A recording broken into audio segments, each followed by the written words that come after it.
This afternoon, on the waters of Rhode Island Sound off Newport, the sailing yacht Australia 2 moved one race closer to winning the right to challenge the United States in the America's Cup races later this month. Two American boats, Liberty and Courageous, continued their competition to be named the defender of the Cup. Well, the America's Cup race is an old one, and as Geraldo Rivera explains, we haven't lost one yet. Geraldo? That's right, you. It dates all the way back to 1851. When a sailboat called the America went over to England to race against 17 first-class British boats.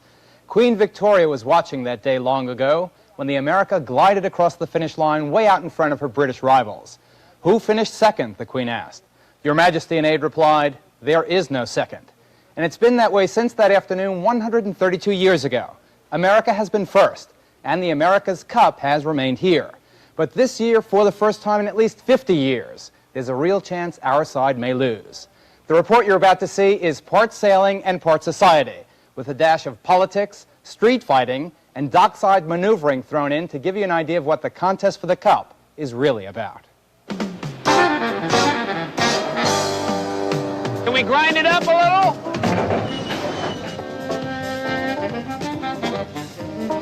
Okay, we got one more tack into the mark, guys. First, the bare basics. The 25th defense of the America's Cup is a series of sailboat races. They take place in Rhode Island Sound near the historic city of Newport.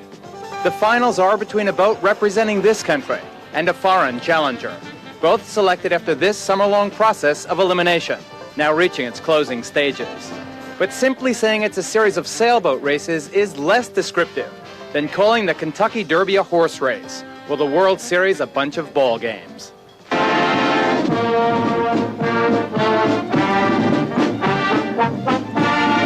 For, in addition to sport, the race for the America's Cup is a political, financial, and social event, an all-out, no-holds-barred international confrontation.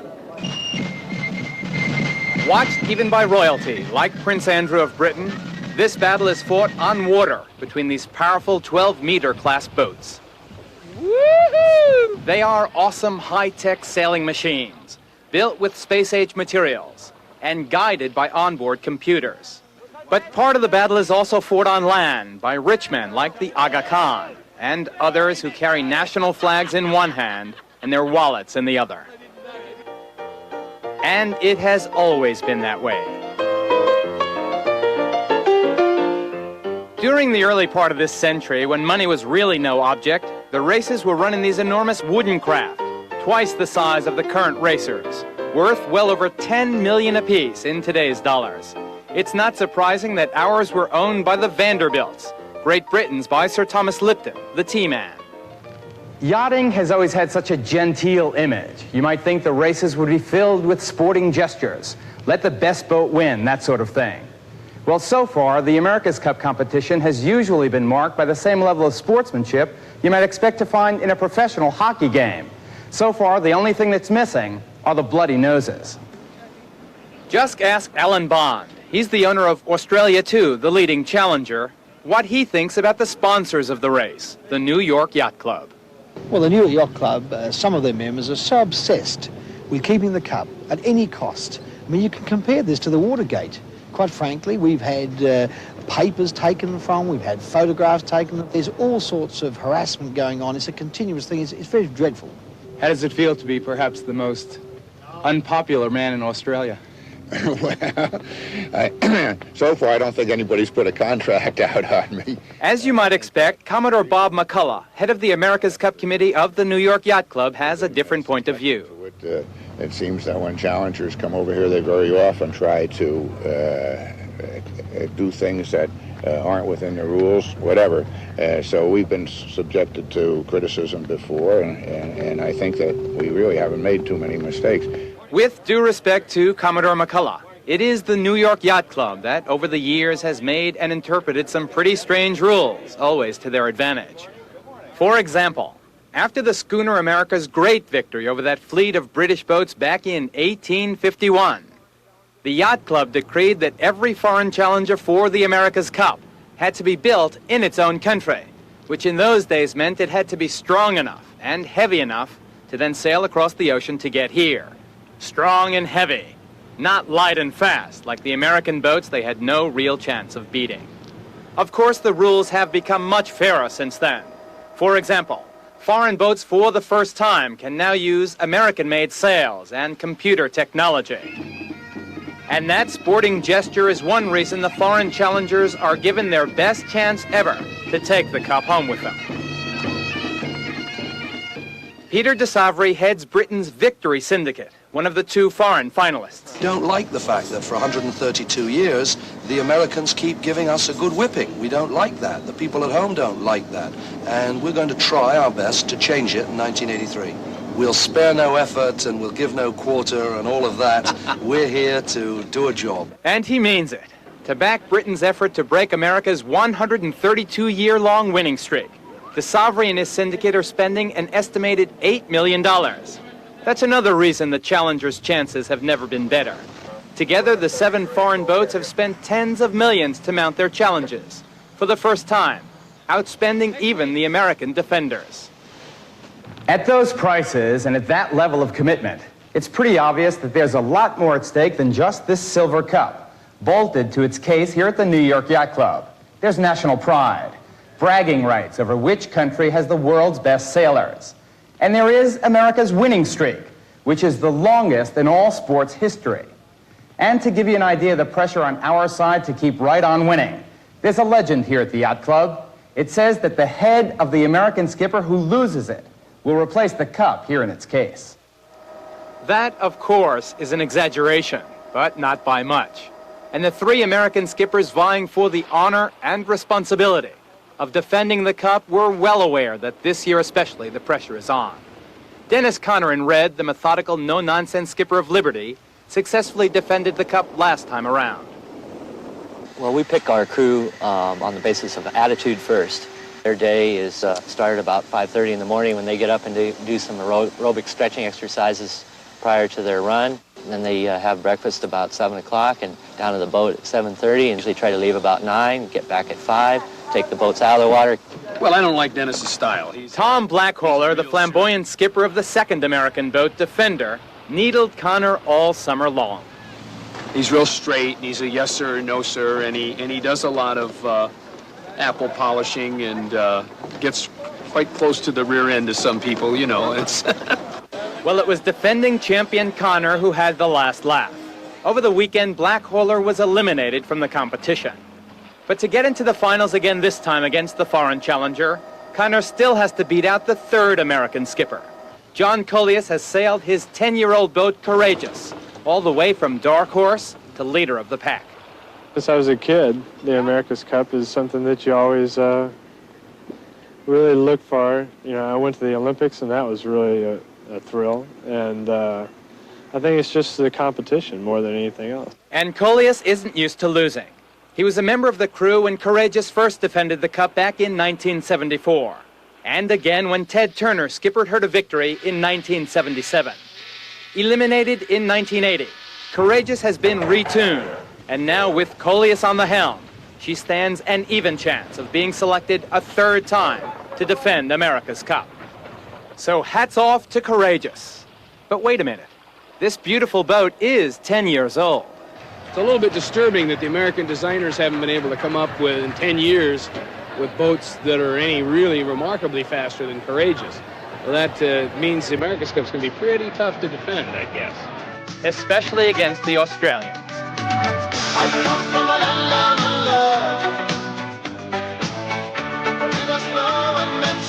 Pretty tough to defend because unlike the American designers, the Australian designers have not stood still.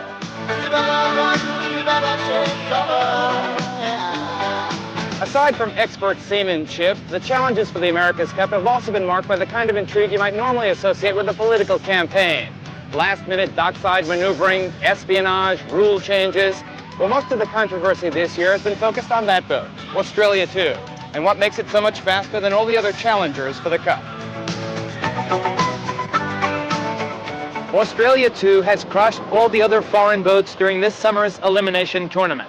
And although Britain's victory yesterday surprised everyone by winning the first race in their semifinals, Australia 2 is still the overwhelming favorite to be the boat the Americans, led by either Conner or Coleus, will be racing against in the finals, which begin on September 13th.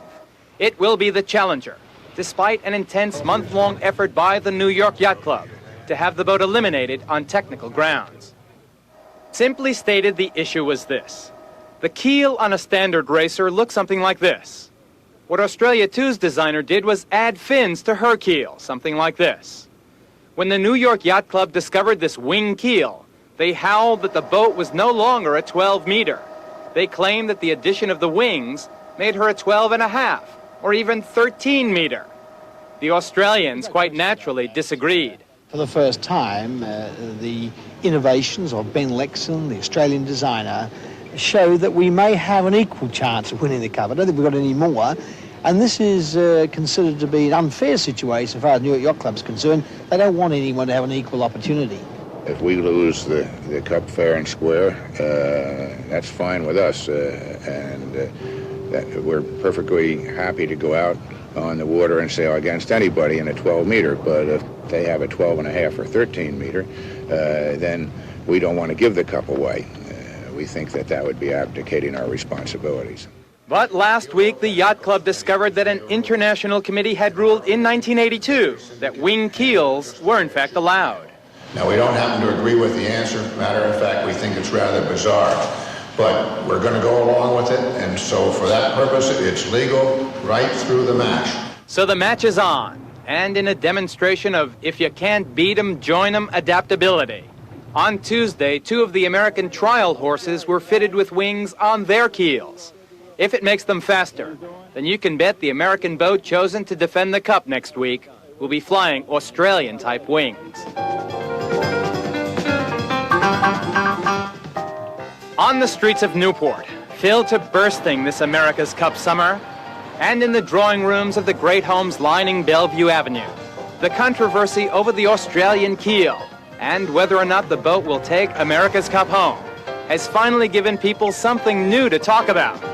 Believe it or not, until very recently, the local gossip still revolved around the head of old Klaus von Bülow, the social lion convicted last year of trying to poison his wife. And Newporters are delighted to have a more positive focus on their community, as we found when speaking with one of the city's grand dames. Her name is Mrs. Paul Slocum. What about the America's Cup? I don't know. I certainly would like to see the best man win. Maybe a photo finish would be the most exciting thing for spectators. Mrs. Slocum, a 12th-generation Rhode Islander, loves the social whirl the Cup has created. I'd be ashamed to say that we don't dine home from Memorial Day till after Labor Day unless we're having a dinner ourselves. So unless you're hosting a party, you're out at a party? Yes. Every single night? Every single night. It doesn't have to be a big party.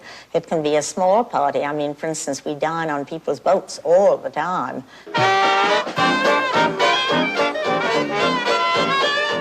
Because Newport by the sea is such a social society, I wondered what effect all the partying had on the 12-meter sailors. It almost seems as if the social scene in Newport is as important as the race itself. Well, it isn't to the people that are racing the sailboats. I think for some people it is. Basically, for those of us that are racing the sailboats, it makes it more difficult, actually. It is a distraction, isn't it? Oh, yeah, sure it is. It's any kind of a big deal, big party, a lot of people to talk to. It takes your mind off the main problem, which is to defend America's Cup. The city of Newport has survived 2 big blows to its economy. The first came early in the century, when the introduction of federal taxes drove many millionaires from their mansions. The second setback came in 1973, when the Navy pulled the fleet out of the city. At that time, it was the revenue from the America's Cup that helped tide the city over. So I wanted to ask at City Hall what effect losing the Cup might have on Newport's bustling economy. Well, the mayor didn't exactly fit the stereotype I had expected. Aside from being the black mayor of Newport, you're also the only black member of the New York Yacht Club, isn't that so? I'm the only black member of almost anything around here at this point in time, Geraldo. What happens to Newport if the U.S. loses the Cup?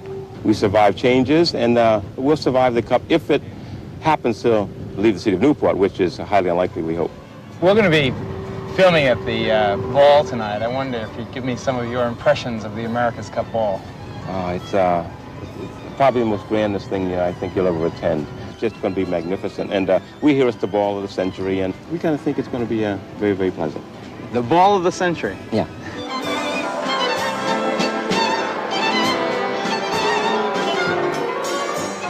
Well, I doubt if it was the ball of the century, but it certainly was a hot ticket. 2,650 people attended the affair at the Breakers, the magnificent Vanderbilt estate now owned by the Newport Preservation Society. And the demand was so great the society could easily have sold twice as many tickets. The main attractions?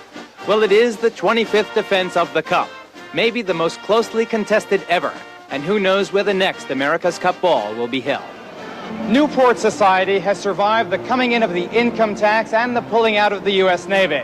And without a doubt, as long as champagne is flowing, these people will find a party someplace.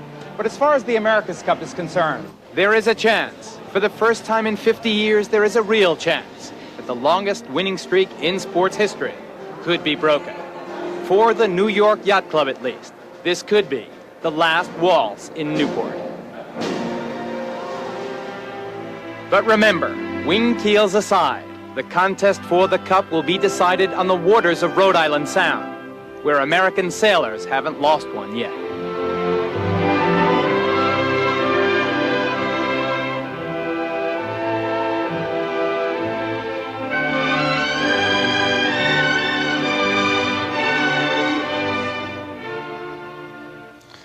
When do you think we'll know which two boats race for the Cup?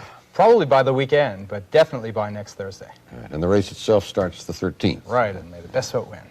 Thank you, Geraldo.